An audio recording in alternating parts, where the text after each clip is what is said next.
I'll throw it in the UR Discord because I can. Okay, I don't have access to that one, so I'm not a UR member, so therefore not allowed. Okay, well, stream should have our voices up. Yeah, because I can. Okay, I don't have access to that one, so okay, I should probably. I'm not mute the stream. All right. Well, welcome to cast of DCTL. This is week 2, Confed versus LiT. You ready to jump in game? I'm ready. Okay, let's begin. So I do have the advantage of having been really busy during the week, so I actually have no idea what's going to happen in these. Nice. Literally none. Yeah, it's always nice going into games when you, or like, I guess like games that have already been played without knowing what's going to happen. Yeah. Gives you that extra surprise factor. And I always found casting a bit weird when you've already seen the replays. Yeah. But anyways, you want to start us off here? Sure thing. In the top right, playing for Lost in Translation, it is Itachi. All right. And down here, playing tan in the red for Confed, it is Von Cheeto. So this is our weekly gold set. This replaced the silver set essentially, which looks to have been a good decision over time. We already had Dream Starling for golds, and now especially silvers, but now we kind of have teams that are, no longer looking for silvers, now having a nice mainstay gold, or at least a couple they can rotate in and out. Yeah, and I think definitely too, for CTL teams, it kind of let them, I guess, try to like get their players to improve more. Like there was no like reason for them to have ulterior motives in keeping one of their players bad, right? Like, yeah, but yeah, And it is kind of nice to see that a lot of the silver stars from last season are now gold boys. yeah, That's a pattern I kind of noticed. It's always great to just see people improving. I always find it weird, like looking at people that I used to play versus when I was like gold and plat. Now they're like diamond and master. Yeah. It's like looking at people that used to go to high school with like 20 years later. Yeah. I mean, there's no StarCraft analog of, like burned out Walmart employee 20 years later, I guess, though. Yeah. Maybe that's quitting the game. I don't know. Yeah. It's like when you see someone that used to playing like Overwatch or like League. Yeah. Alright. Interesting opening here from Von Cheeto, going for 2 barracks immediately. No command center. Yeah. I wonder what he's going to go for here. If he's going to go for like a stem timing or something. We actually have a second Reaper being started from that barracks, which is That's pretty certainly not standard. Yeah, that's definitely not something that I think is very fun in TVP, is building multiple Reapers. Yeah, and it looks like it's just going to be straight Reapers from both these barracks. That's So- pretty interesting. I don't think I've ever seen that before. Yeah, he's adding a factory now, and I'm kind of wondering if it would just be better to throw an add-on on one of these at this point. But it looks like he's just straight Reapers. Yeah, Reapers definitely do not keep value past like 2 minutes in TVP. Yeah, if that one walks into this photon overcharge that this Mothership Core has, it can just straight up die. Yeah, but he is at least getting this. This is a nice worker pull. Yeah, that's a lot of lost mining time actually, and just from one Reaper. Kind of an overreaction. Bad move there, losing that Reaper, but yeah, I feel like it's definitely worth losing one probe and having all of those other probes start mining. Yeah. I thought I seen an adept queued up earlier. Did that make it? There was an adept. Oh, I yeah. know I saw it. It's in the main. Oh, it's in the back of the mineral line, the main there. But this is actually starting to get a little annoying. Yeah, this is actually like not something I would ever recommend doing, but it seems to be working here in this gold set here. I guess one of those things where, if your opponent doesn't respond correctly, it can't work very well. Yeah. He is still making Reapers, which is starting to get handled, although, I mean, so far with what I've seen, I guess I can't really predict how handled it'll be. Yeah. If he keeps pumping Adepts here, like Itachi should be fine from Von Chido's Reaper Cheese here. And we even see a Cyclone getting queued up by that factory, and Von Chido's still on one base. Yeah, still no add-ons either, so this is some Brood War level gameplay here with only StarCraft 2 units. Interesting enough. Yeah.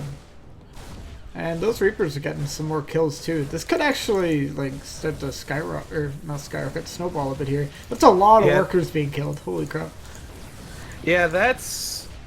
I feel that with 3 adepts and a mothership core, that's probably not what you want to be doing with your probes. Yeah, but it's the decision he's made. Yeah, definitely. I found, or I find like playing myself, when someone does a strategy that makes no sense, sometimes things are just so stupid that it works. Oh yeah, I mean, what's the saying? The master swordsman doesn't fear the second best swordsman in the world, but the farmer who's not yet wielded a blade. Yeah, exactly. Because it's just, you have no clue how to react. Like, it makes no sense to you. Yeah.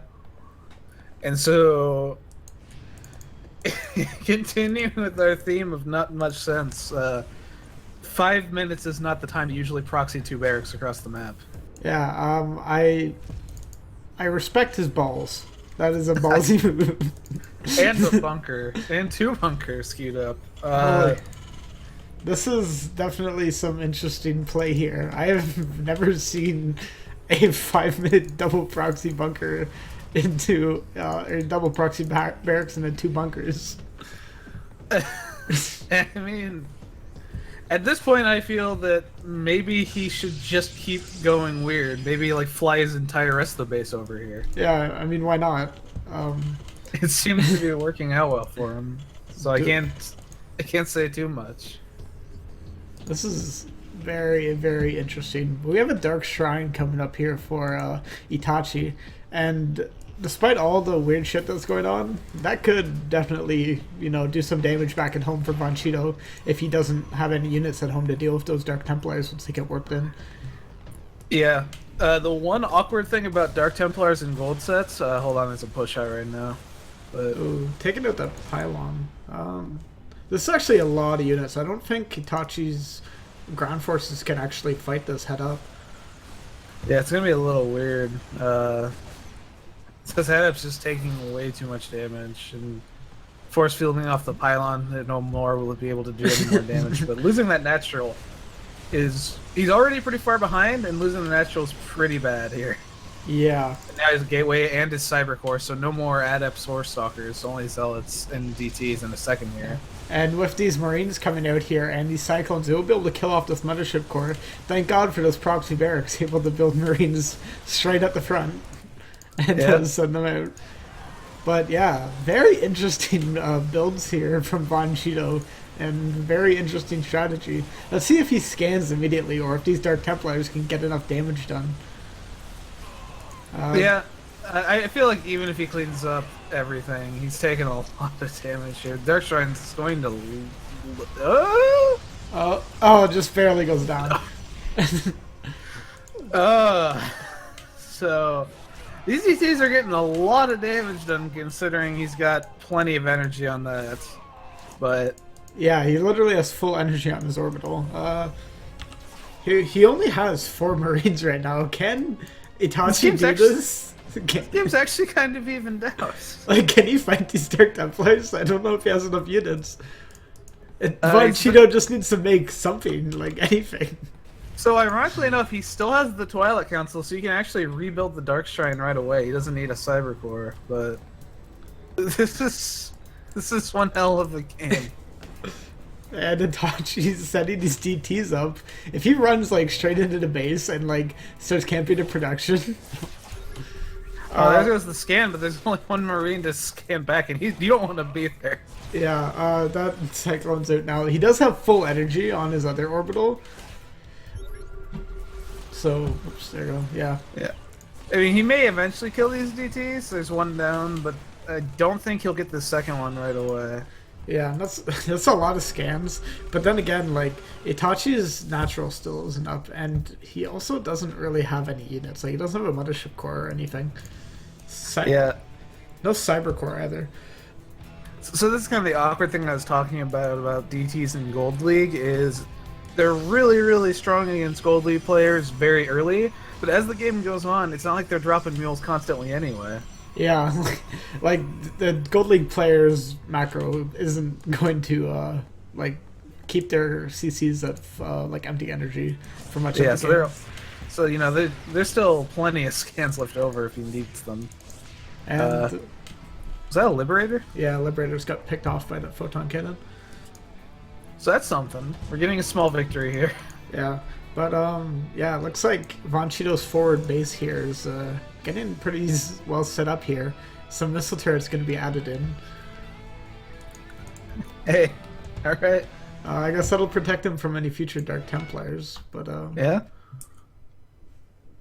I mean, in theory, it has proven to be a concern for him at this point, so I can't really blame him. yeah, But there is something to be said about your opponent's forces being an Archon and a Dark Templar. yeah, the worker difference isn't that big actually in this game, and Von Cheeto still doesn't really have that much like tech. Uh, these Marines aren't going to trade very well versus that Archon, but there's just so many of them that it doesn't really matter. Yeah, and I think Yeah, they can just focus he's- on that pylon. yeah, we kind of waited a little bit to focus it, so as a result, losing some Marines. But again, it's really weird. Every time I think Itachi's dead, he kind of just doesn't die. Yeah, losing some more Dark Templars here for another scan. Let's see how many he has back at home. He has 4 scans available, almost 5. So DT Blink's being started. Oh, good. I feel I've never seen that icon before. fair enough. Last time I saw this, to be completely fair, was in the All in the Nidus VODs that I casted, in which I wish I could remember who it was, executed a beautiful copy of the Nightmare build, which was the first time I ever saw DT Blink. Which is just when Nightmare built charge lots and blink DTs and just kind of destroyed a Terran army with a great timing attack. But timing attack implies timing, and I don't think time is on his side right now. Yeah, and GG is called by Itachi. And game 1 goes to Confed. All right. What a game one. That was pretty interesting. That was probably the most interesting gold set I've seen. Yeah. No hate to either player. Just really interesting set. Yeah, a lot of just, I guess, like different decision making. Like, I think if I was gold, I probably wouldn't have made those decisions. I would have just like GG'd immediately. But yeah, Yeah, I mean, you can't really hate a man for staying in as long as he does. yeah, and like even though like we could look at the supplies and see stuff like Von Cheeto being ahead, like you never know in a gold game. Like 20 supply doesn't really mean that much. Yeah. Alright, and we'll get loaded into our second game here between Noobtastic and Honor on Newkirk Precinct.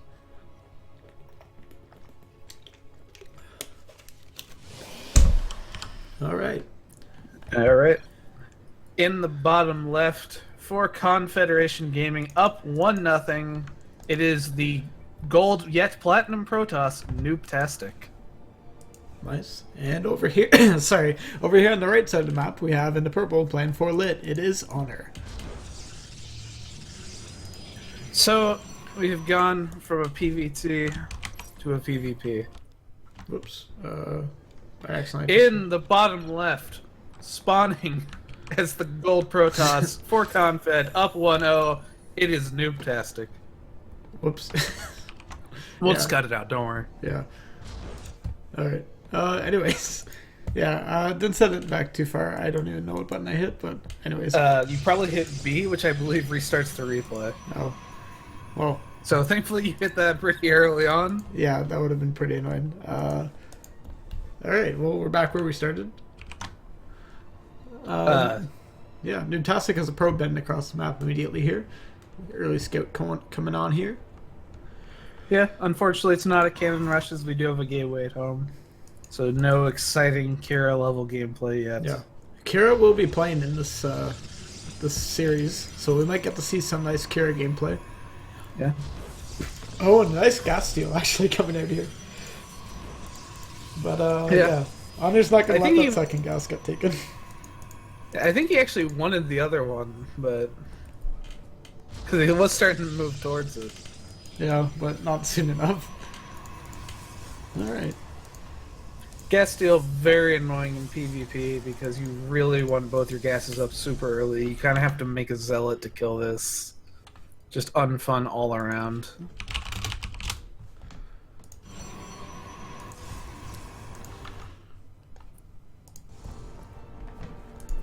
Yeah, nothing too like cheesy coming out from either of these players yet. I mean, Honor did go for that double gateway, which signifies a more aggressive stance. Yeah, but right now, not a whole lot. Both these players, unfortunately, have decided to not proxy buildings yet, although apparently may have to wait 5 minutes to see when proxies happen. So I think last week we had the unused proxy gateway across the map. This week we've had the 5-minute proxy base across the map. Yeah, we'll So- have a recurring theme of proxied buildings. That, Just in some unique form or fashion. yeah. Two Adepts coming out here for Honor, and Noob Tastic's going for a Twilight Council off one base. Yeah, no naturals coming out yet for either of these players. Yeah, and he actually still hasn't killed this gas, so he's actually still on one gas. So, Honor is teching really hard. He is gonna get a Stargate out, and he's gonna get 2 Adepts out. Usually, you kind of want to grab 2 Stalkers if you're trying to play defensive, which I feel like he is, especially when you're teching to Council as well as Stargate. Yeah, wait, Actually, did he cancel his Twilight Council? yeah, I think he did.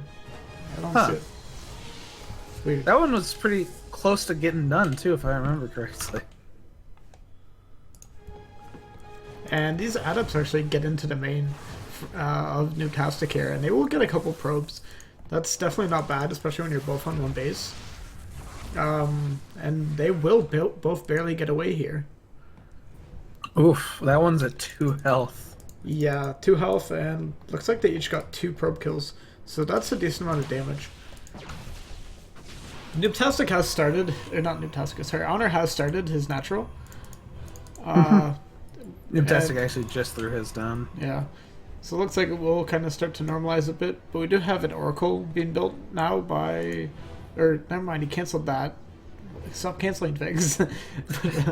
And he's not building a Void Ray. He's just keeping us on our toes. Yeah. He's just trying to make us look like idiots. Yeah? Don't have to try too hard, buddy, so... Yeah, we'll do it ourselves. Yeah, I mean, we already restarted the replay once. Yeah. But, so yeah, this game's kind of normalizing in a weird way. We do have a move out from Honor. What does... I mean, there's actually not a whole lot of units across the map for his opponents, so this actually might do some damage. Yeah. Void Ray is good against Stalkers, but not one Void Ray. Yeah, and like, weirdly enough, it's like, I think Stalkers and Void Rays counter each other. Like, they do a decent amount of damage to each other, if I am correct. So, like, one Void Ray is not really going to do that much. Yeah. He does have a pylon on the hill, though, so... actually using the prismatic alignment a little early, kind of losing some time on it. Mothership Core going down as well. Good back out here from Honor, getting some okay, annoying trades. Yeah, for 2 Adepts, I'd say that's not a horrible trade. Like, those Adepts generally, like, are kind of expendable. When you're the defender, like, or sorry, when you're the attacker, like, it's not that big of a deal to lose a couple Adepts for what he did. And we see a late Oracle coming out here now from Noobtastic, heading across the map. Yeah. I almost feel like he may not have gone for that Oracle if he hadn't seen this move out, because he now knows that the army's not at home. Yeah. Actually, I don't think he has any warpins either. No, he just warped in some Stalkers that are moving across the map now. If this Oracle comes in, it can get a lot of damage, I think. Is there a Mothership Core? No. Not in the main. Yeah, it's in the natural right now. So 4 probe kills currently, 5. Not bad, and all the probes have been forced to pull. This is not bad damage whatsoever. Yeah. Especially at this stage in the game, getting 6. He's gonna fly past this pylon's overcharge, and I don't think it's not gonna die. No. So, a little greedy overcharge there, but very good damage, frankly. See what Honor's Force can really do on the map here. He's posturing very aggressively, and yeah, it looks like Noobtastic hasn't remade that Mothership Core. But Yeah. So, with that Void Ray and that like Stalker count, I don't really think Honor can do too much. Stalker and a little cheeky. Yeah, a bit of a mistake there. We have an Immortal now here from Honor. And that might be kind of the key to break through this, but I don't Yeah. entirely know. This one Void Ray does not have prismatic alignment up, so he'll fall, and Honor backing out. Mothership Core actually now is respawning, so a bit awkward here. I don't feel like other players are really getting the best of fights. Yeah. But now we have Honor's Mothership Core here. And yeah, with this Immortal up here, it can do a lot of damage to these Stalkers of Noobtastic. Honor's moving up here now. Bates hit the Photon Overcharge, but does lose a couple Stalkers. Yeah, it's weird because now Noobtastic really doesn't have much of an answer to that Immortal, so I feel like he can keep pushing. Okay, he isn't cheating, he's just controlling a little weirdly, but I mean, like, how is he going to kill this Immortal? Like, even if he focuses with all his Stalkers, by the time it dies, like, he doesn't have overcharges. Yeah, Like, I think like he might just die here if Honor pushes in, right? yeah, well, we'll see, because he is pushing in now.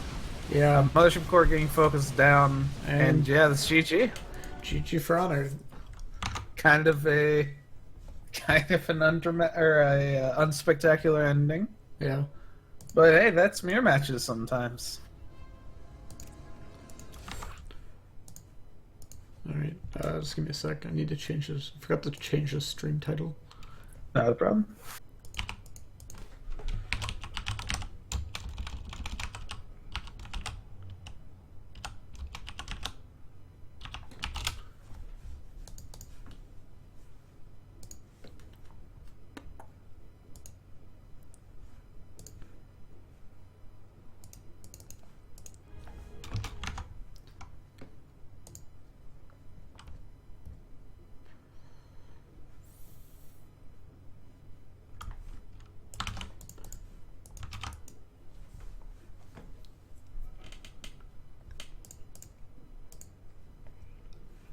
I almost forgot to change the stream titles. Yeah.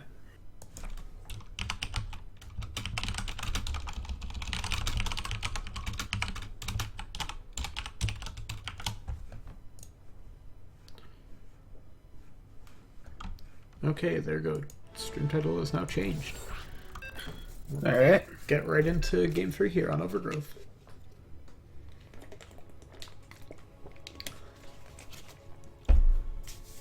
Now, Strix is a player that I think we've talked about a lot. Like on the Chobo Weekly, a lot of people talk about him. He's a very good player from what I've heard. This will be my first time actually watching a replay of his. So, yeah, we'll get to see how good he is. Yeah, and there he is, spawning in the bottom left. For Lost in Translation, it is Strix. And playing for Confed, it is Jack. Alright. Nice, simple name. Yeah, I always like people that have just like nice, simple names with no like special characters. Yeah. And of course, the weird thing is, like, their name always turns out to be like Bob or something. Yeah. Like in real life. It's like, well, then why'd you go with Czech? Yeah. Ironically enough, with as little CTL related games I have played, I have actually played Czech. I was trying to remember if I knew him from somewhere because his name sounded so familiar.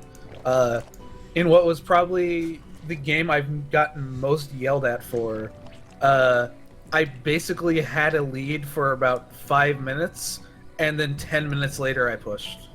So like it was like this long, drawn-out 15-minute like game, and I got on Discord after the game because it was an all-kill format clan war, and everyone's like, "Why didn't you just kill him?"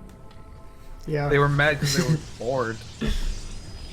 That's definitely the worst part about playing in all kills is having to listen to your teammates yell at you afterwards. Yeah, but Hopefully, let's see if he can take the win here. He is playing, again, a much respected player in the Strix here. So, yeah. Yeah, nothing crazy coming in from either of these players just yet. Gate Nexus core, I believe, is what Jack has done, which is a pretty standard macro opening. Yep. And then And hatch pool. I don't know.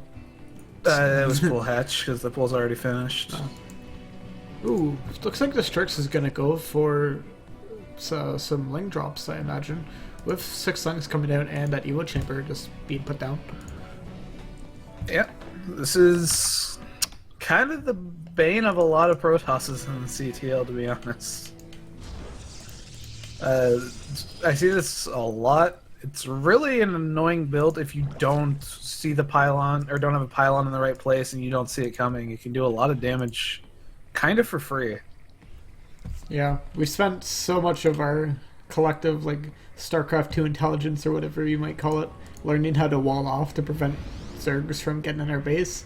But now, like, they can just drop. So, Yeah.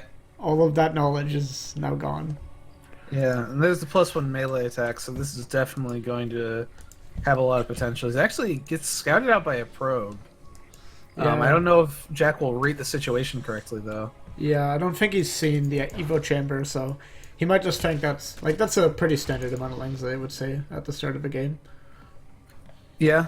It's just weird because sometimes you see a bunch of Lings and then an Overlord flying on top of them, and it's kind of like, huh. Even Yeah. if the two are unrelated, it kind of may spark that idea. Yeah. We do have a hidden Dark Shrine at the 3rd location.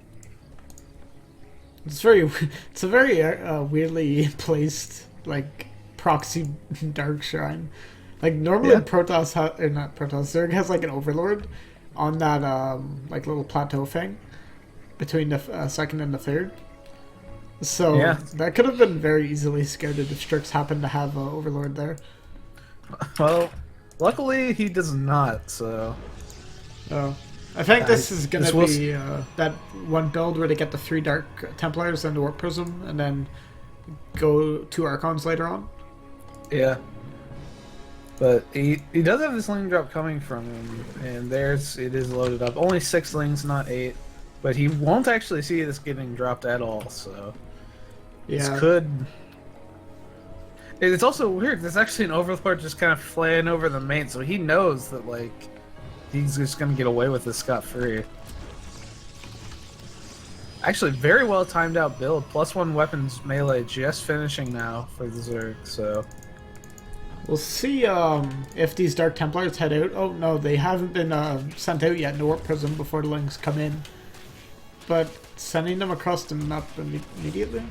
I guess he thinks the Mothership Core and the Adept should be able to deal with this well enough. Yeah, and surprisingly enough, it kind of is. Yeah, denied a lot of mining time there, and that was only like 6 Lings that got killed. So, not a huge investment. Yeah, +4 more, but not the biggest deal. Lings are kind of free.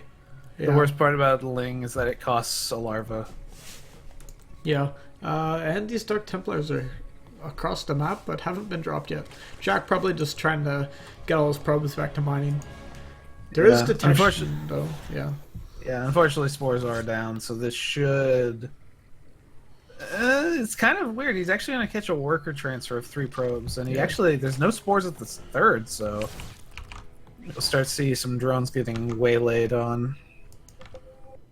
Whoops. Sorry. It's alright. I'm not good with observing hotkeys.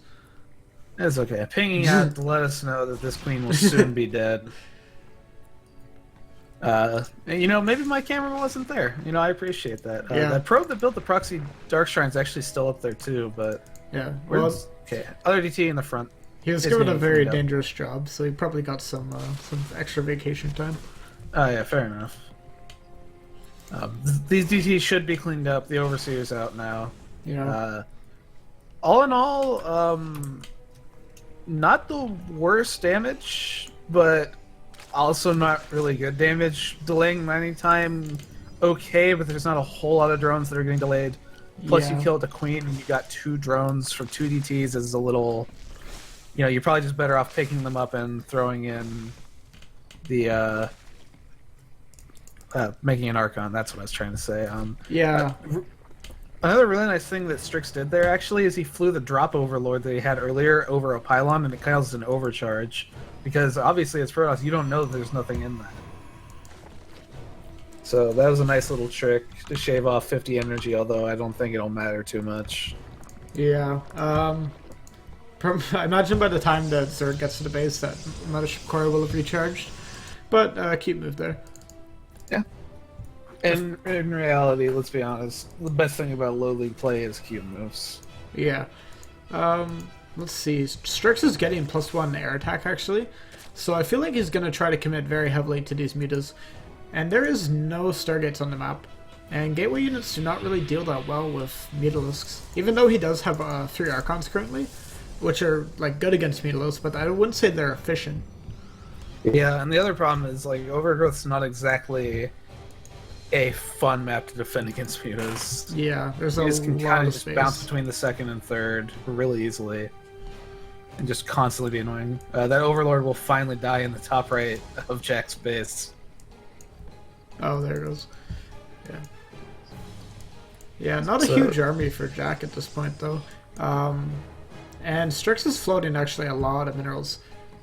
I think he, like, should just spend that, like, get a bunch of bases up. Yeah.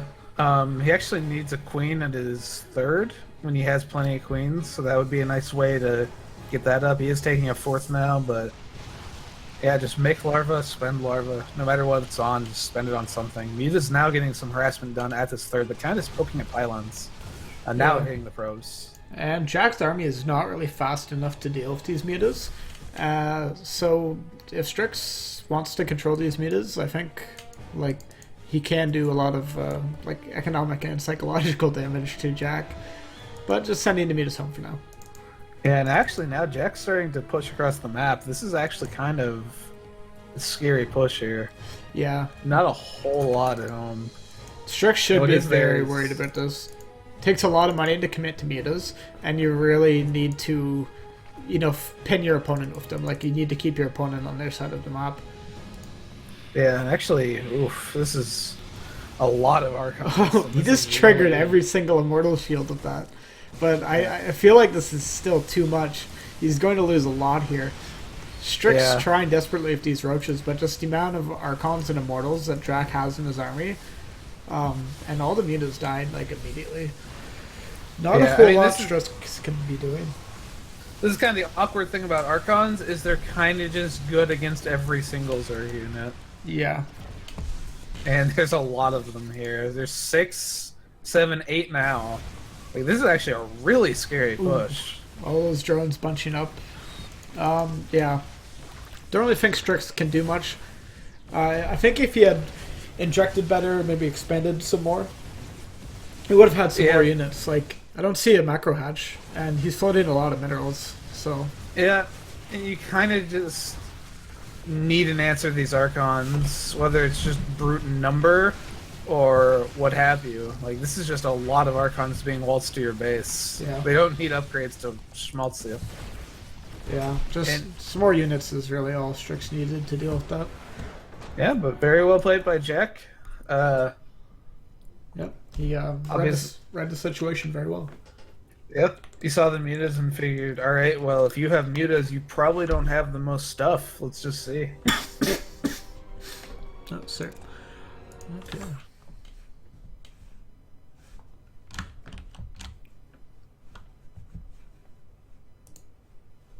So that'll make it 2-1 Confed.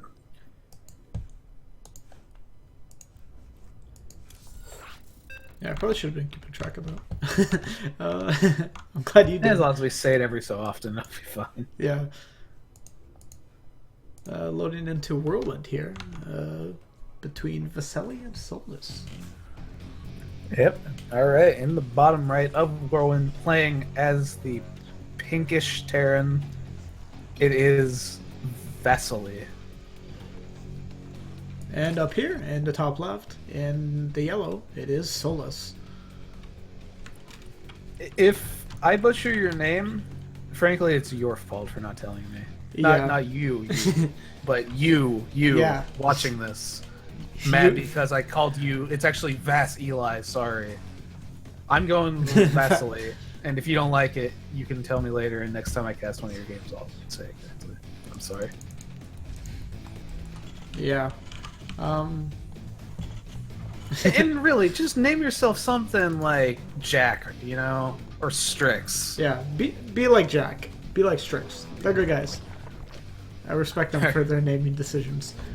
Alright, 17 hatch, kind of not in vogue in ZVT at times because people are very scared of Reapers, but it is a 4-player map, so generally you can probably guess they're not going for the 50-50 guess proxy. Yeah, and this isn't, I would say, a good map for Reapers since there's only one ramp into the natural. Yeah, that's true. I kind of forgot about that. Current map pool I find is not very conducive for Reaper play. Yeah, but right now, yeah, just kind of standard ZVZ. We see a Reaper, or ZVT rather. Yeah. We see a Reaper come out. We'll see a command center here, and we'll see a normal game. See what Vasily decides to go for. I definitely feel like this isn't a very good mech map, so we'll probably just see a 2-on-1 coming out of Vasily here. Excuse me. Yeah. As Zerg, always there's the kind of choice between Roach Ravager or Ling Bling, so be fun to see which way that goes. Yeah. And really, it is kind of nice that the game's at a point where you can have a preference. Yeah, it's always great to just be able to choose your own style. I always hated, I felt near the start of Legacy anyways, for Terran, I felt like I only could do one thing all the time, and I was just Marine Tankovac. But now, I have a decent amount of options. I feel a lot more liberated. And I'm sure Zerg feels that way too in Legacy. Yeah, it's a lot nicer because, again, really, I came from Wings of the Liberty originally, so it's kind of nice to be like, oh, I'm playing Terran, but I don't have to go Ling Bling Muta. Which, again, I'm not saying Roaches weren't valid at all, but, I mean, Marauders, man. Marauders, they were a good unit. It's unfortunate that Maro made Blizzard nerf them. Yeah. Darn him and his skill. I mean, really, if all Zerg players would just agree to be bad like we did for a while. I mean, that's how we got the Queen buffs, is we all were just look, just keep dying to air units for a bit, guys. We gotta get this Queen buff in. You guys, I'm sure you guys have all seen the Protoss win rates versus Terran.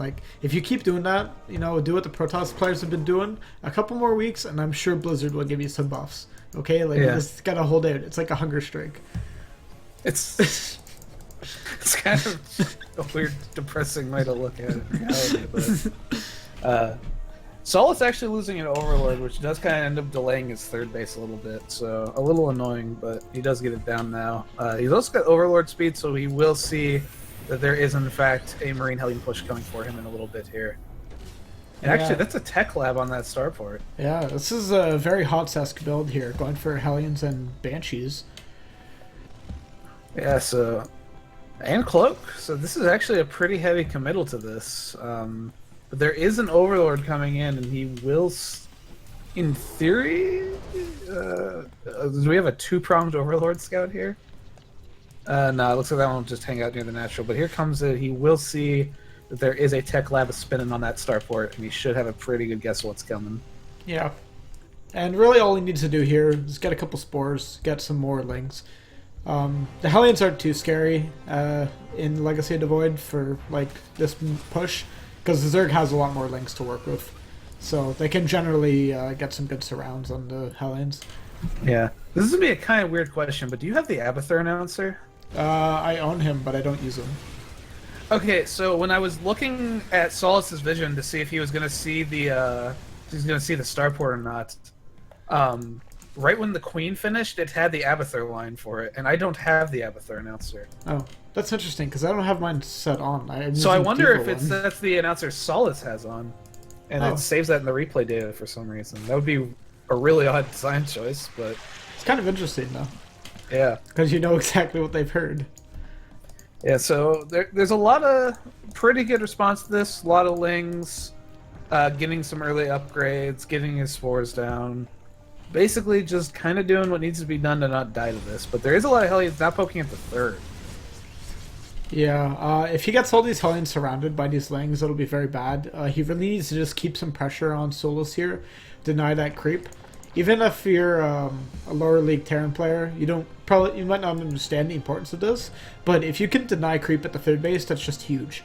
It allows you to maneuver so much better with your bio later in the game, if you have more like room to work with.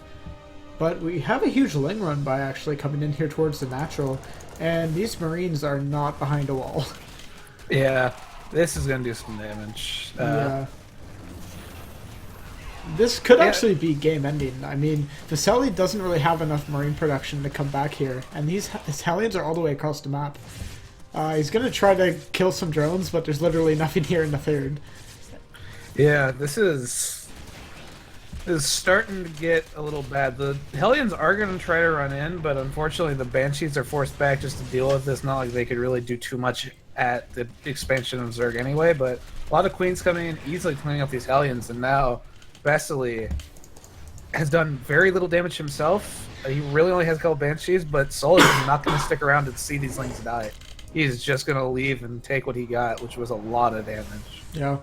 And especially with Vaseli going for such a poke-heavy style with the Hellions and the Banshees, he really didn't get much done. He denied a couple creep tumors, but he didn't really kill that much units, and he lost a lot of SCVs with that Ling run by. Yeah, actually, no drones are dead. Yeah, so Zerg should feel like they're in a very comfortable spot at this point.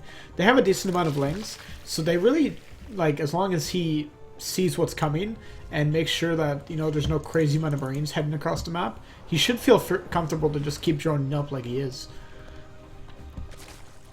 Yeah. We're kind of at the weird point where where one player's kind of just waiting to build up and kill the other players, so... Yeah, Vaseli's definitely has the back foot in this game right now, but he's not totally out of it. Oh no, yeah, he is getting that wall up. Seems he's learned his lesson.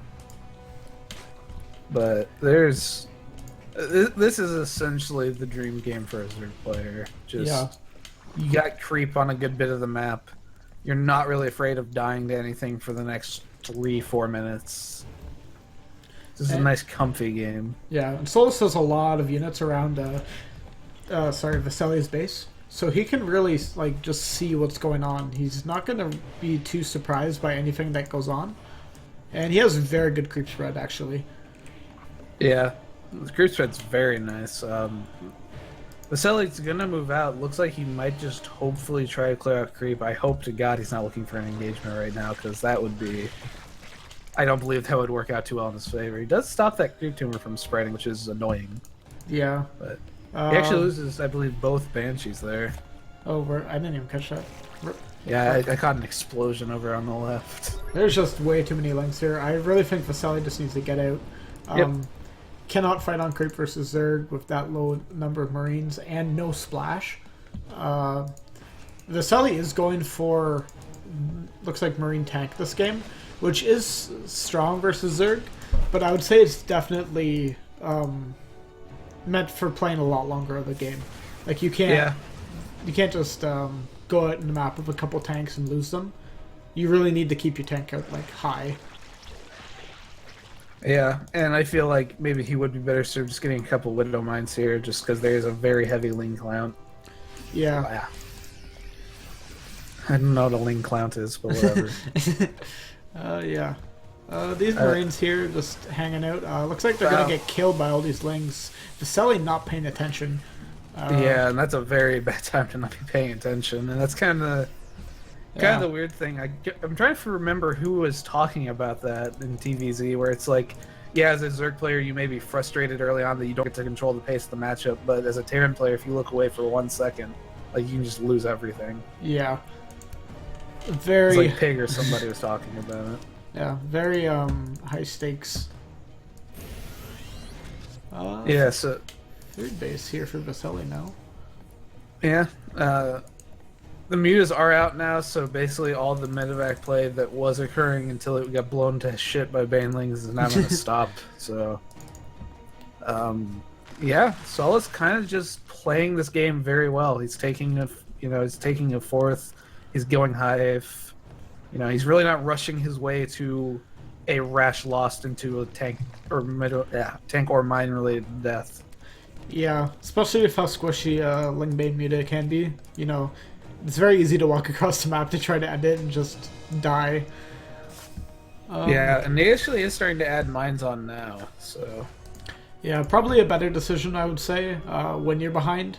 Tanks are nice because they transition well into the late game, but they don't have the same impact that a Widow Mine can. Yeah. And actually, these mutas going to pick off a full medevac there. Very nicely done by Solus. Yeah, you actually really should get these mines burrowed, and there he goes, getting them Yeah. burrowed now, but will it be too late?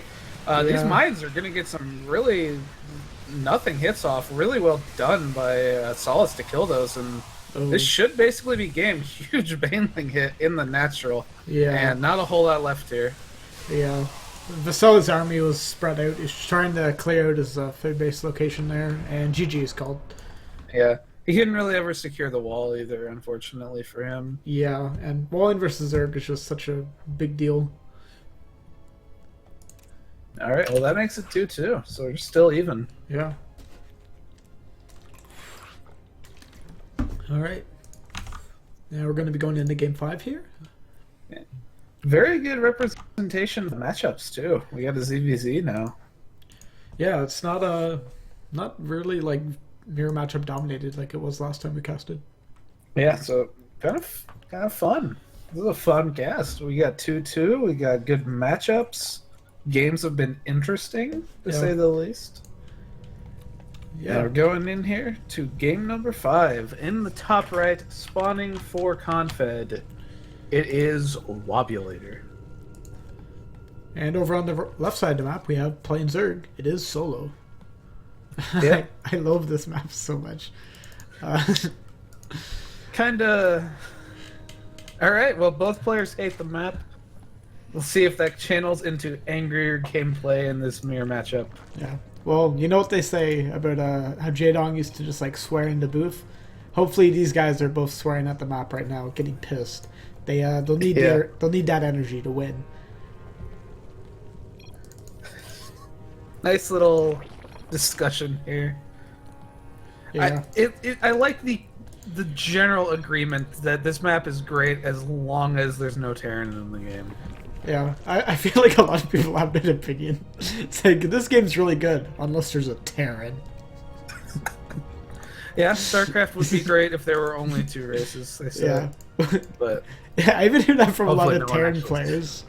I remember the other day, a bunch of my team members were having a peep mode. One of my teammates was like, I'll join as long as there's no Terrans. And he was a Terran himself. such is life. Alright. Really pool coming out here for Wobulator and the Bait Nest too. So looks like some cheesy antics going on here versus Solo. Yeah. Solo does go hatch first before pool, so although he is getting plenty of gas, he may not actually have a whole lot to stop these lings, which are running around dodging overlords.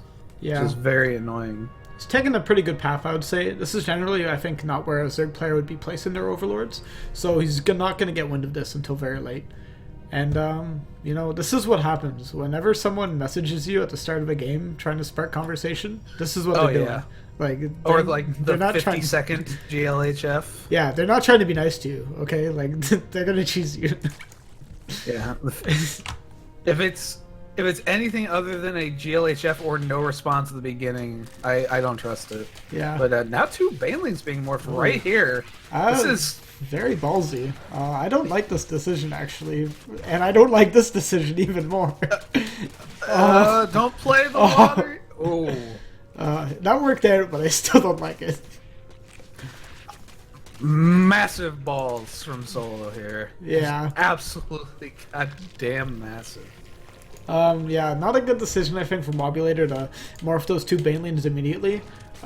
because that just like takes away from basically the early lig advantage you have. Like he had 6, and then Solo was having 4 pump like being built basically immediately. So he should have just kept that 6 like initial count, so he would have the advantage. Because it's something you really need to snowball. Oh, decent Bane hit there versus those Lings. Okay one there. Yeah, but now he does have the Ling advantage, and that Queen will fall. Yeah. Ironically, neither player really getting speed too high on their list now, and now we see more Banelings being more mid-base, but this time a little better because it's not like Wobulate or Solo really has that much to do about it. Yeah, and it looks like Wobulator should be able. What the fuck? Wobulator should be able to cancel this. Never mind. Those Lings are cleaning that up. Shows how much I know. Well, ZVZ, very quick matchup, so at least if you mess up, you find out very quickly. Yeah. Did you notice that, right? With the Banelings that he was morphing? Yeah, that was... Did he run it into the hatch, or did it just die immediately or somehow? Or? Because they were like right next to the hatch, like he didn't have them like commanded to do anything, like after they were going to hatch. So like as soon as they spawned, they just attacked the first thing, right? So they just hit the hatch immediately. Huh. I wonder, because normally Banelings don't auto-target buildings, so maybe he had them in the same control group and just right-clicked at a really weird time, because that's always possible. Or he might have right-clicked just at any point. Yeah. So, yeah. But definitely not a good move there. I feel like if he had kept those Banelings alive, he could have warded off all those Lings and even gotten that hatchery. Yeah. But now Solo actually in a pretty good spot. Although he is down in workers, he does have Lair Tech coming. Yeah. He also has more larva available to him since he has had that second hatchery up for so long. So even though he's down in workers a bit, it's not like that big of a deal. Yeah.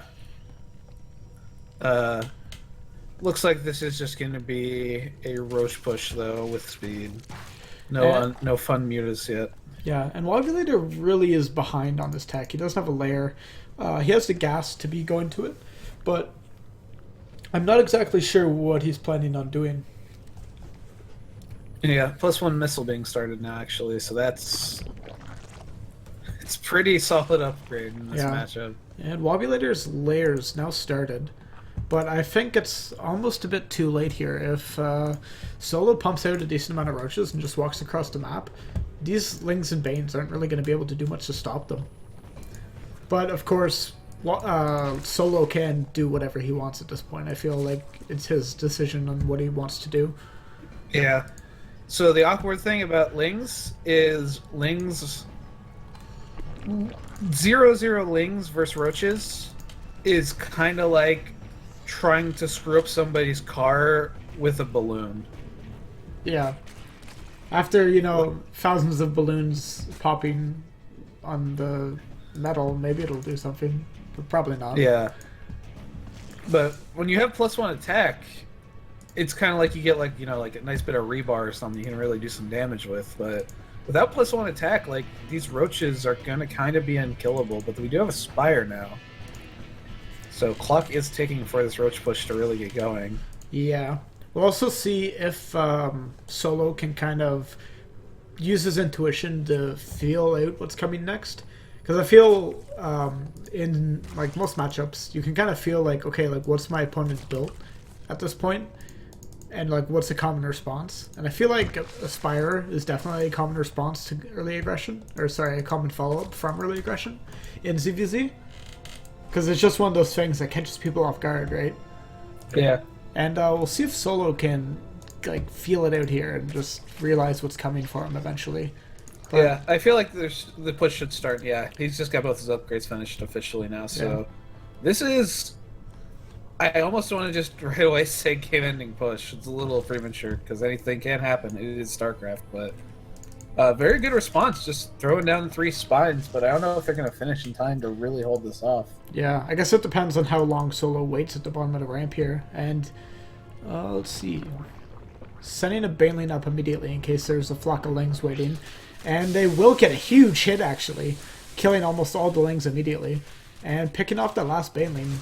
Solo really taking no unnecessary risks here. Yeah, very good fight by him actually. Just really well controlled. Even getting a nice Baneling hit with his spare Banes on these drones. Yeah. And yeah, very just well executed push up the ramp. These mutas are going to come out, but it's too late. Like, these mutas are. I mean, I talked about the balloons against the car. Like, this is literally if all you can do is breathe on the car. Yeah.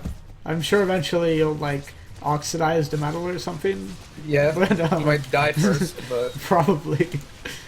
And I believe that's just going to be the case here, because I'm pretty sure he's just going to die first before these roaches get cleaned up. Yeah. Just literally no drones left in the second here.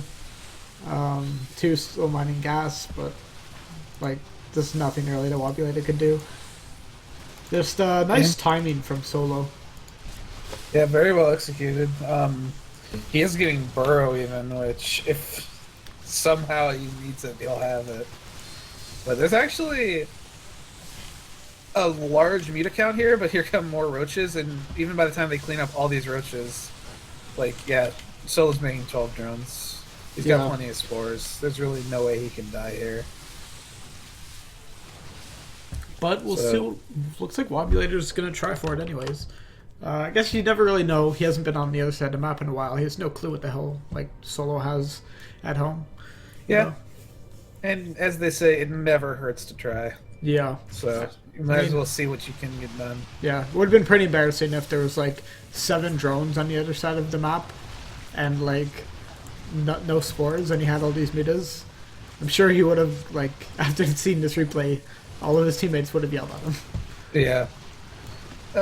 He is kind of starting to clean up the spores, but I'm pretty sure, again, there are just more roaches running at his base. Yeah. Solo kind of just knows that even if he does start losing buildings to these mutas, the roaches will eventually take the buildings faster as this muta flock does start to get thinned out more. Yeah. And even Hydralisk Den having been made here, so he will have access to Hydras in a second. Yeah, and that will kind of be the official quote-unquote end of the game. Yeah. Nice try from Wobulator here. Really just trying his all. You know, this is his passion. You gotta give it to a man who's willing to, try the hardest. Yep. So Lost in Translation now on match point. Yeah. Right. So we'll be going into Echo LE.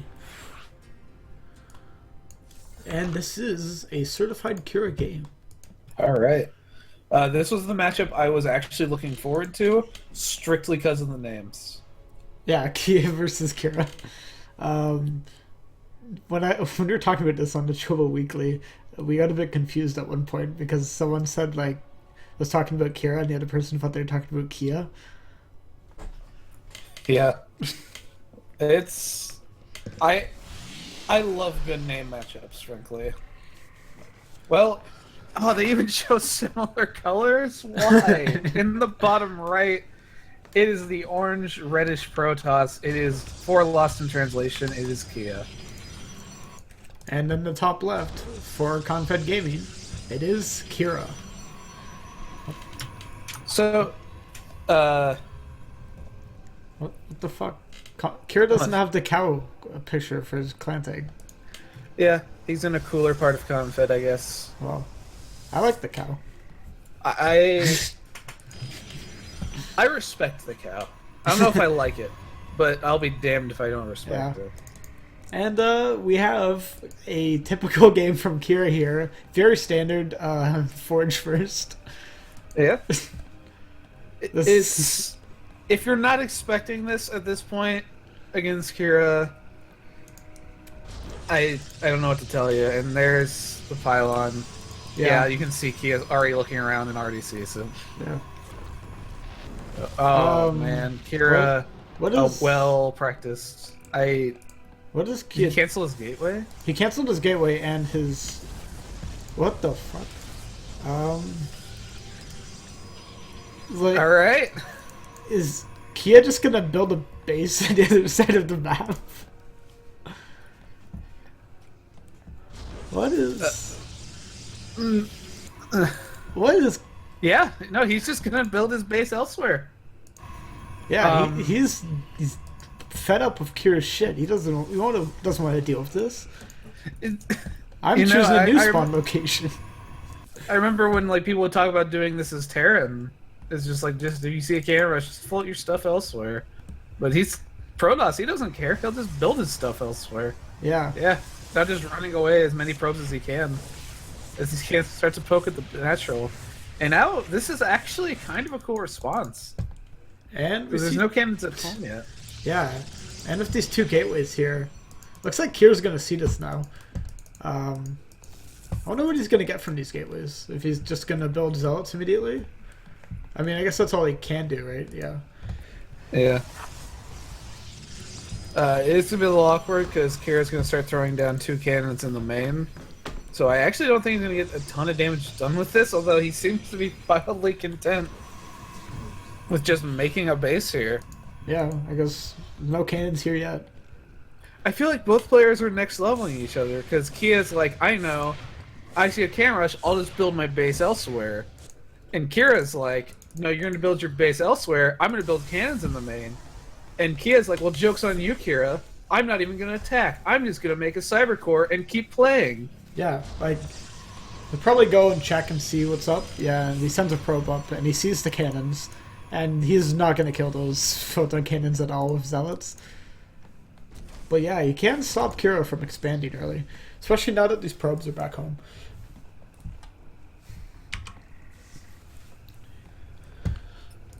Alright then. We have a macro game? Yeah, this is probably a typical Kira macro game from here. Alright. Yeah. It's just Kira doesn't have anything that can shoot up, so Kira can actually kill this pylon with the mothership core until he gets hit a stalker. he's actually gonna build his own pylons Oh god damn. just to overcharge it. Oh my god.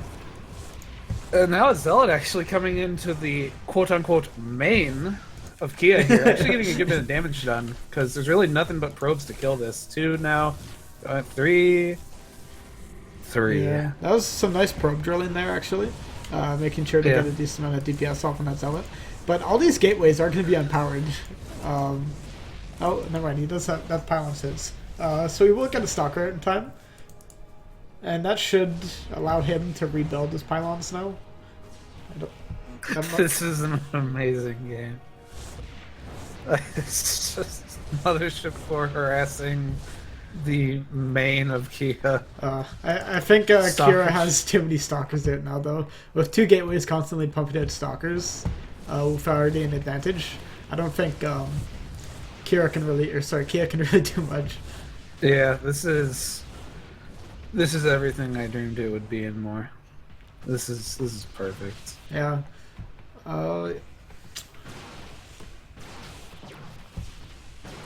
And you can photon overcharge these pylons too. Oh god. This is... Oh my god. I don't know how people can play these types of games. I would have died already. I think personally we're both a little dead inside because of this. Yeah. This is... Alright, well this should be over pretty soon here. He really doesn't have any way to deal with this. Yeah. He's trying to get a Stalker out, but... And GG, well played. Kira tied it up. And that means that this next best of 3 for the ace match is going to be the deciding games. Alright,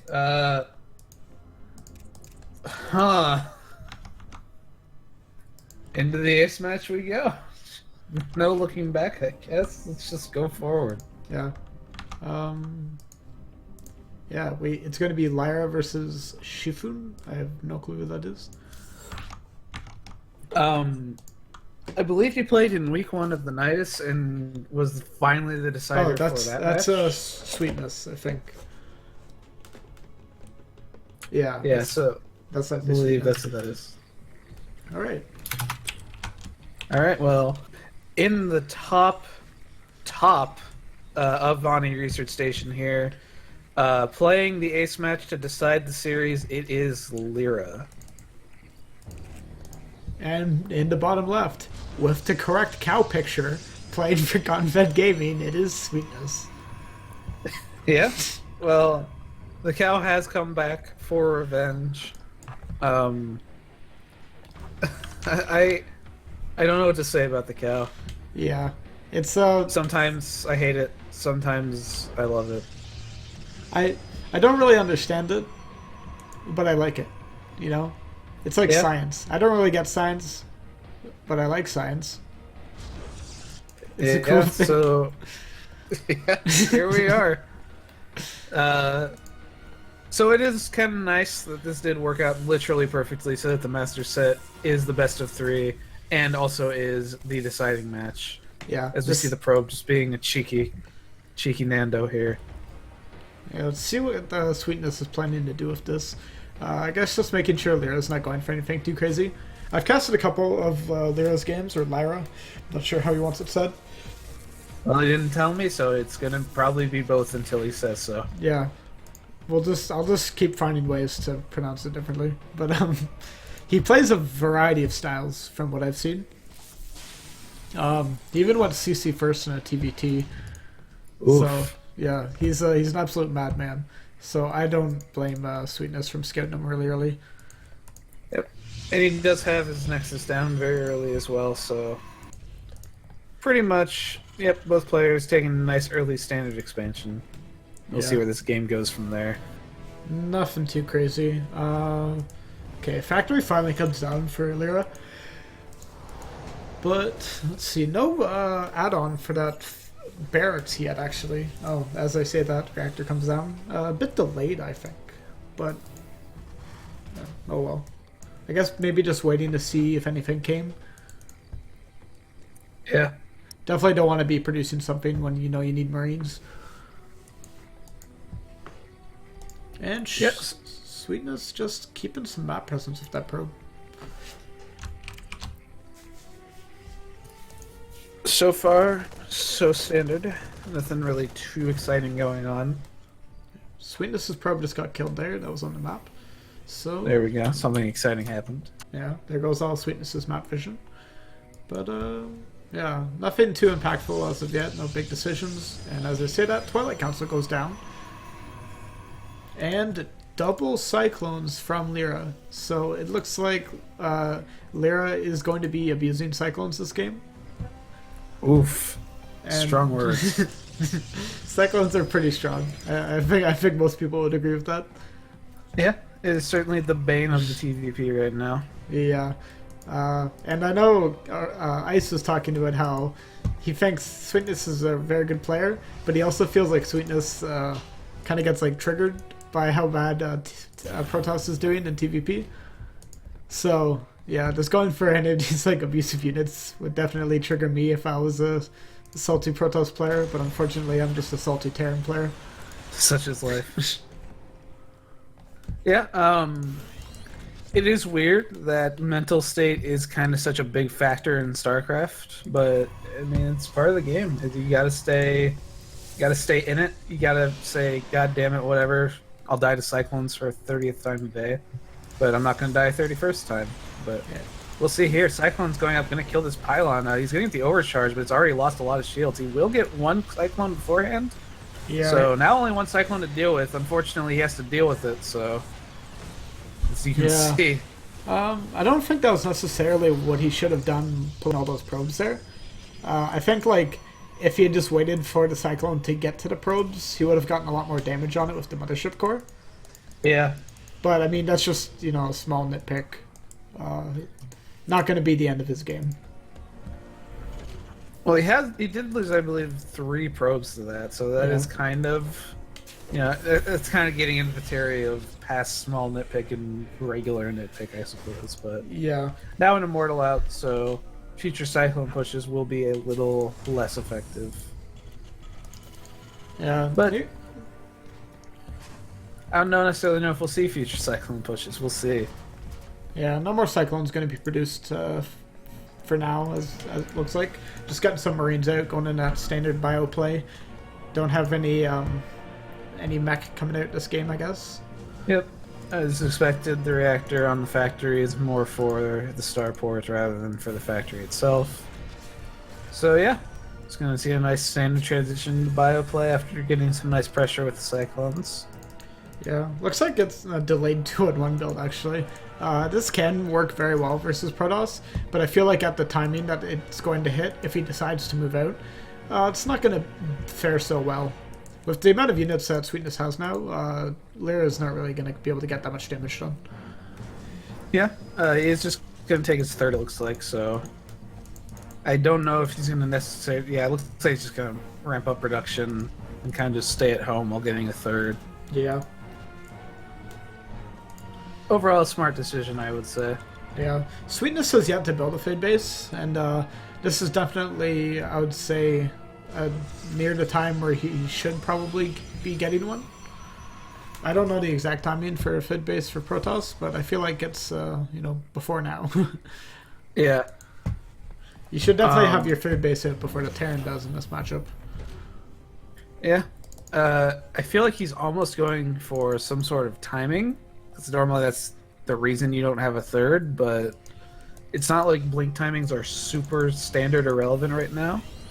Yeah, especially now that Lyra has Stim, and he's out on the map, so he will be able to deal with this Protoss army pretty well. In fact, these units are kind of out of position here. If he just stims in and, picks off these units, that's a big pickup. But the Stalkers will come in to reinforce. Yeah, and he does have blink, but I don't know if Lyra knows about that, but I don't think he even needs to know about it. This is just a lot of Marines. Yeah, and with +1 and Stim, they will be doing a lot of damage. Even though he's losing a lot, he's trading fairly well here. As long as production at home has stayed similar. Oh, no boost on these medevacs just yet, and finally boost goes out, but they will all die. Wow. So, actually, pretty good at the end of the day for Shifu-ness. Or Sweetness, or whatever he wants to be called. I don't know what the fuck Shifu means. I've seen Orion use that in his name. I guess this is just some Confed meme. Whatever. Confed memes will stay dreams to us non-Confed members, but... so this is kind of just a scary Stalker force. If he really wants to, he can blink into the main, although I don't think it would be wise. Yeah, the amount of Marauders that we have hey, here... what do I know? And he has, with that Warp Prism, he actually kind of has like double blink. Because he can blink the Stalkers normally, and then micro them with the Warp Prism. If he wants to, or can. He's actually doing a pretty good job of controlling it too, and his army is bigger. And with the barracks going down, it'll stay bigger. So this is actually kind of getting a little worrisome. Marauder count is going, but it's only 9 Marauders for now. Yeah, with decent blink micro, he should be able to trade fairly well with this army. But yeah, there's just a lot of Marauders here. And if these Stalkers aren't blinked perfectly, they will die. The 5 Zealots being warped in, I think that might be a little, I don't want to say questionable, but a little late. A little I feel like if you want to warp those in. There were 5 Zealots, don't worry. They're not there anymore. Unfortunately, Zealots without charge are still kinda bad. Yeah, and that was a lot of Stalkers that died, actually. Sweetness was on around even supply with Lyra before that engagement, and now he's down close to 30. So, yeah, these Marauders heading across the map here, there's not a lot to really fight them, and he should be able to trade pretty well. He does have the Militia Core and a single pylon, or sorry, 2 pylons here, but one of them is kind of out of the way. Yeah, this Marine's actually going to run right into the main and see a good bit of stuff, but he does have the 2 Immortals, which is kind of the one mainstay he has against this army. And pretty good overcharge, pretty good force fields. That one Marauder getting literally evaporated. Yeah. But he's got to be careful. He can't chase this too far out. Oh, kind of bad army control there, losing a couple Marauders when he didn't need to. That'll allow Sweetness to stay in this game a bit longer, as he really can't engage Immortals with just Marauders. Yeah. But I feel like he's definitely gave himself a nice position in this game. Yeah, so now we're going to see Robo Bay come out, either for Colossi or Disruptor, we'll see. But there is a drop right on top of it. And actually, really not an army in position here for Sweetness, so Yeah, a lot this of actually is overcharges going to be kind of going. scary. A lot of Is overcharges he going actually off going to get his there, plus but- one tonight? I don't think he'll target down those, but he is targeting down the Robo Bay kind of, but now going for probes. I really feel like he should have targeted down that Robo Bay. Yeah. You really want to commit or like get out quickly as possible, but I I mean, guess he had definitely gotten one of those buildings. yeah. I guess you know, he does delay the upgrades for a bit here. It does waste some of that the whatever it's called, the chrono boost. Yep. So very, not the. I wouldn't say it was perfect, but hey, you know, nobody is. Yeah, and he kept some of these units alive, which is always a good thing. Just keep the Protoss Yeah. wondering, you know, where you're gonna drop. And we have Especially when you are Liberators out kind of now. ahead. Yeah. Liberator's out now for Lyra and a decent Bio Ball. He's been macroing very well, actually. Getting 3 upgrades at a time now. Producing a second starport. Yeah. The awkward thing is there's really no Colossi yet, and the one Colossi that may be out by the time it's good to go, and the push is here. There's 4 libs, and I believe I saw a Viking or 2 earlier. Yeah, definitely with all of these Apparently Liberators. it died. So.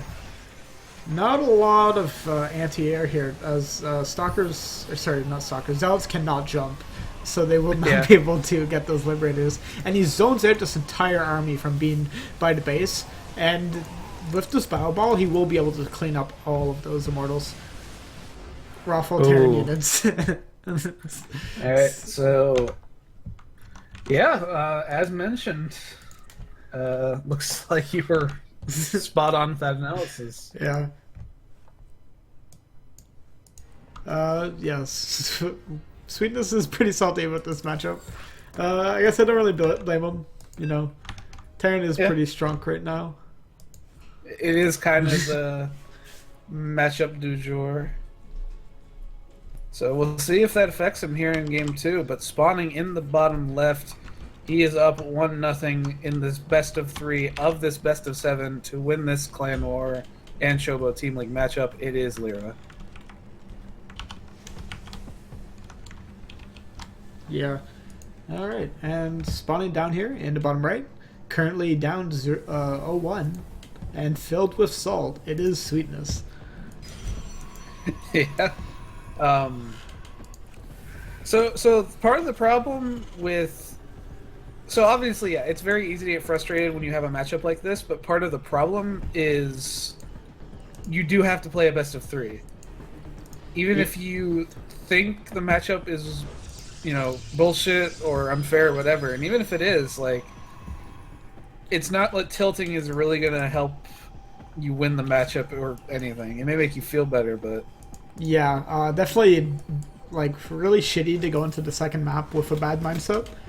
Definitely isn't going to help you. yeah. Especially when, again, like, let's be honest, the matchup really is kind of in a bad spot right now. Yeah. Whether that's, you know, whether there's some answer that Protoss hasn't yet found or what, but Yeah, like, if you're already at a disadvantage, don't give yourself another one. yeah, but I mean, we'll see what happens. Anything can happen. Yeah. Actually, Yeah. chrono boosting on a zealot here. He has some, yeah, some Maca gateways here. Yeah, that is a reference I have not heard in a long time. I don't know what the point of this is exactly. I guess if there were to have SCV skirted, it probably would have freaked him out. But yeah, he didn't. So jokes on Sweetness. Such is life.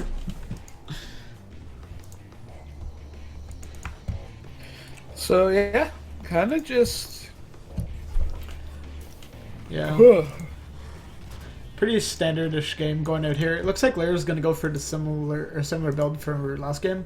Probably gonna switch over that reactor to that factory, get out some cyclones, and go, you know, trigger Sweetness some more.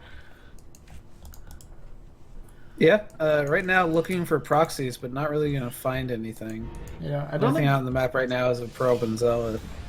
I don't exactly know what Sweetness is doing. He hasn't built a his natural yet. He's slid in a lot of minerals. Yeah, and we have a pylon. Yeah. I guess just going for that ramp rush. But once those two cyclones come out, like, they're gonna pop out roughly around the same time that Mothership Core gets there, I think. Yeah. Maybe also a after. bunker, so... Yeah, and cyclones do very well versus, like, everything, so... Yeah, I mean, the shields are already off on that pylon now, so... Yeah, those two cyclones should make quick work of it. Yeah. But he is getting some okay damage out on this. He has delayed this expansion a good bit, but his own expansion is already kind of far behind. No, Not even getting the cancel on that pylon. These cyclones are just eating up everything here. He could even go out and use the lock-on ability on that Mothership Core if he wanted. But, yeah, he has no clue what else is out there. Looks like he's just going to run over to the other side of the map now that his LCV's seen what's up. Nice cheeky move by Sweetness, trying to get a snag a quick one. But looks like Lyra's just going to keep playing safe, even getting that eBay up. Probably going to build some turrets just to make sure no DTs throw him off guard, or no oracles. Yeah, and plus he has to deal with these cyclones, which, although one of them is kind of bruised and half health, like two cyclones without any Mothership Core overcharge or anything, it's going to be a little rough. Yeah, I mean, like, if I was to trigger the Sweetnesses right now, I'd probably have left this game already. But, yeah these that Cyclone's doing work. There goes the gateway and the Cyber Core being powered. And, yeah, this is just kind of annoying. Again, no cancel in that pylon either, so... Yeah, and Sweetness is literally unable to build any units right now. He is getting an immortal just to deal with this. Oh, and more, there you go. More salt, and with that salt signals the end of the game, and Confed takes that series. That was a pretty close. You mean Lost and... yeah, you sorry. mean LiT, right? Yeah, sorry. I mean they're basically the same thing, right? Kappa. Oh. But anyways, yeah, LiT takes that series. Very close one. Lyra taking that ace set. Yeah, very well played by him too. No matter what you think about TVP right now, it's hard to deny that he played it just pretty excellently. Good macro throughout both games. Yeah, he did choose the correct choice in building Cyclones both games, so he will be rewarded. But yeah, very good games from all the players. That was a pretty close set. I'm glad that it went to the ace match for the deciding game. I think that made it a lot more interesting. Yeah. Certainly an interesting series. Yeah, I think that'll be all for the CTL cast. Boo will be casting All-In's match this week later on. I'll post that in the CTL announcements when that is occurring. But other than that, that's it for us. All right. Thanks for having me. No problem. I'll see you guys later. Goodbye.